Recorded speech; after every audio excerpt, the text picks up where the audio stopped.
You're right, guys. Welcome to the latest episode of Muscle Owl Talks. I'm here with Vivek. Hi, guys. Yo! Vivek, you've been down in London for the last 3 days. So, yeah, we thought we'd do a quick episode on Vivek's 3-day trip to London. How was it? And, well, you went there for a big North Star meeting as well, which sounds like it was amazing. Yeah, well, I had a 2-day meeting. First one at Microsoft, which, that was pretty amazing. Yeah, no, it sounds it. And then you had the North Star on the Friday, and you were staying in, there was a hotel in Archway that you were going to Premier Inn. How was it? Was it accessible? Because Oh my God, yeah, wasn't it a Premier Inn? And when you think about Premier Inns, you think, oh, it might not be accessible, but apparently it was. Yeah, well, the bedroom was very large. The bathroom, that was pretty large. But what was amazing is that they had a ceiling track hoist that went from the bedroom all the way into the bathroom. And yeah. I think I've heard about this hotel. Yeah. My brother might have visited it one time. Yeah, because you can do like 3D movement. Wow. The bar clicks in so that it connects to the bathroom. That's awesome. I kind of miss it getting ready today. You might just take up residence, live there in that Premier Inn. Yeah. Is there a reason why they have it there but not everywhere else? Well, I'm not really sure because a lot of people from MD UK trailblazers have said that, oh, this is a good hotel. And I stayed there because it was halfway between the London meeting and then in Reading, Microsoft. So it was a lot of driving, yes, but fun. Yeah, no, it sounds it. I think we should start an investigation to Premier Inn. Ask why they can't do that at all their different hotels across the country. Or maybe they do, and we're not aware of it. I think, I think it should be simple. Every hotel should have a ceiling track hoist. Yeah. In certain rooms or a mobile. Yeah, that's what I've been saying for a long time. Been wanting to set up a campaign on Muscle Owl, which, I don't know, maybe we could start it here and people can join if they like. We'll put a link below. Hashtag hoist. Hashtag where's my hoist? How about it? Because I think it's insane that you pay to go to a hotel and you have a particular need, a hoist, and a hotel can't cater to that. And people have to take their own hoists. People have to rent hoists. What? And I had to rent a hoist a couple of years ago, and the minimum days you can rent it for is 10 days. Minimum 10? What? Yeah. You only need it for a night. So I had to pay £90. But I think at the minute, everybody seems to be talking about like accessible plane travel and holidays and stuff. But if that's accessible, but then when you get there, the hotel isn't, what is the point? Yeah, no, absolutely. I mean, we've spoken about plane travel before on Muscle Owl, and we'll keep speaking about that. And it's really good that airlines are looking into ways that people can get their wheelchairs onto planes. Yeah. I mean, that it is quite a complex thing. I mean, some of the things are quite simple that they need to sort out, but this is quite a complex and great thing. But then I look at things like, why can't a hotel just have a hoist? Why? What? I mean, it's not like they even have to have a ceiling track hoist, like you just mentioned, but just have a hoist that is used, and it's like, oh, where's the hoist? Oh, yeah, hang on, it's just over here. We'll get it for you. Simple. That should be a law in the UK and any other country from where people are watching. Because sometimes you ask them, oh, I need a hoist, and they don't even know what the word is.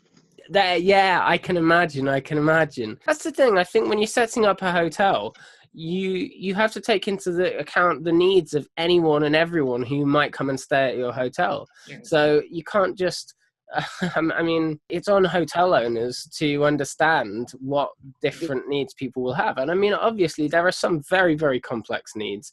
And, I mean, you can't think that it's the same as providing a hoist as it is to, I don't know, get them to provide a ventilator or something like that. Yes. But, a hoist is just a basic piece of equipment, isn't it? And it doesn't cost the hotel too much. And I think that should absolutely be included in any kind of overnight facility for someone with a disability. But maybe I think this episode is the start of something changing the It's the hotels, start, the because very beginning. they're not against. I don't think the hotels are against the hoist, but they don't realise sometimes that is a basic need for a disabled person. Yeah.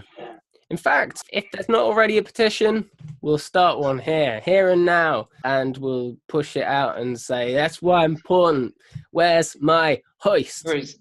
Where's my hoist? I like this. Yeah, we'll be in the streets. We'll get signs, even if it's just you and me, Vivek. We'll get great. That's it. We'll go down Whitehall protesting. And in fact, your 3-day trip finished in London with a North Star meeting on Friday. How was that? Yeah, the North Star meeting, that was very informative, meeting a lot of professionals like Ross Quinliff and talking about like Duchenne in adults, which I've not really. This is the first meeting that seemed to be focused on the adults with Duchenne. So we were talking about like even adult kind of medical trials and the need to get data from adults with Duchenne, so that they know what's best practice. Yeah, and that's one of the key things. Necessary. That's one of the key things at the moment that I think is that because we have so many active trials with young kids and young boys with Duchenne muscular dystrophy, and it's all been focused around that we're only getting now to older adults and young men with Duchenne muscular dystrophy. And it's really important that we make a start on that, because the community really doesn't know what adults think, what adults find important, or what they want. So I think that's unknown. This generation were unknown. Yeah, exactly. Yeah, exactly. That links to our most recent episode that we've done with Duchenne UK, where Duchenne UK are putting forward they want to set up a Duchenne steering committee between them and DMD Pathfinders to really get views from people in the community and find out what people want, so then they can kind of build campaigns around that and kind of push forward with that knowledge. So because with all this amazing research that we got, like Trazado, Antelorian and things like that, but the only problem is when those boys grow up and they care for adults is lacking, then it's a bit of a shame. Yeah, well, that's the thing as well. I think it's, on the one hand, it's ensuring that we can have treatments and research for adults as well as young boys, but then also ensuring that we build a society that is accessible, but also that is accepting of people with disabilities for these young boys to grow into as well. How was the meeting then? Lots of different people there. As you said, you met Dr. Ross Quinliff. Was it lots of different discussions going on? Yeah, there was a lot of different muscular dystrophy DMD charities there, so it was good to meet everyone from like the whole social aspect of it. No, because I enjoy meeting people and discussing like my life experiences or helping others. Yeah, that's what I go for, mostly the interactions. Yeah, absolutely. Well, keep us updated with more of those goings on and more of your kind of premiere trips to London, premiere trips to London.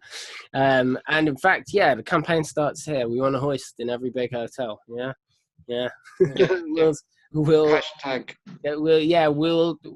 I think I'm going to look into this and draw up some data on what hotels have hoists and what don't, because I've got a strange question for you, Peter. Have you ever tried the hoist? I haven't properly got in a sling before. That's an interesting one, because obviously with my brother's hoist, I do always like kind of lifting myself up and things like that, because those hoists can take some pretty impressive weight, can't they? But I've never properly. I might give it a whirl sometime. Yeah. Although the thing is, when we're always in my Andy's room, say he's getting ready for bed or anything, if I'm there and maybe our mother's there, it's sometimes I'll start messing about with stuff, and they'll always be like, "Peter, stop doing that! Peter, get out of Andy's hoist. He needs to use it."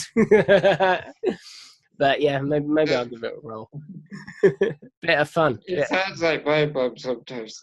What, your mum goes well around in your hoist? No.